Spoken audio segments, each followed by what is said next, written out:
ಇವತ್ತು ನಾವು ಉತ್ತರ ಕರ್ನಾಟಕ ಸ್ಟೈಲ್ ಹಸಿಮೆಣ್ಸಿನ್ಕಾಯಿ ಬೇಳೆ ಹೇಗೆ ಮಾಡೋದು ಅಂತ ನೋಡೋಣ. ಮೊದಲಿಗೆ ಒಂದು ಕುಕ್ಕರ್ ತಗೊಂಡು ಅದಕ್ಕೆ 1 ಕಪ್ ಬೇಳೆ, 2 ಟೊಮೆಟೊ ಕಟ್ ಮಾಡಿ ಹಾಕಿ, ಆಮೇಲೆ ಕರಿಬೇವು ಸೊಪ್ಪು, ಹಸಿಮೆಣ್ಸಿನ್ಕಾಯಿ ಮತ್ತು ಬೆಳ್ಳುಳ್ಳಿ ಹಾಕಿ 2 ಗ್ಲಾಸ್ ನೀರು ಹಾಕಿ, ಆಮೇಲೆ ಅರಿಶಿನ, ಆಮೇಲೆ ರುಚಿಗೆ ತಕ್ಕಷ್ಟು ಉಪ್ಪು ಹಾಕಿ ಕುಕ್ಕರ್ ಲಿಡ್ ಕ್ಲೋಸ್ ಮಾಡಿ 3 ವಿಸಿಲ್ ಕೂಗಿಸಿ. 3 ವಿಸಿಲ್ ಆದಮೇಲೆ ಬೇಳೆ ಎಲ್ಲ ಚೆನ್ನಾಗಿ ಕೂತಿರುತ್ತೆ. ಬೇಳೆನ ಚೆನ್ನಾಗಿ ಸ್ಮ್ಯಾಶ್ ಮಾಡಬೇಕು.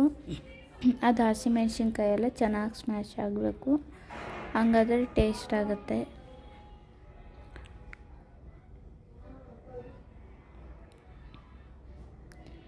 ಎಲ್ಲ ಸ್ಮ್ಯಾಶ್ ಆದಮೇಲೆ ಫೈನಲಾಗಿ ಇದಕ್ಕೆ ಒಗ್ಗರಣೆ ಕೊಡಬೇಕು.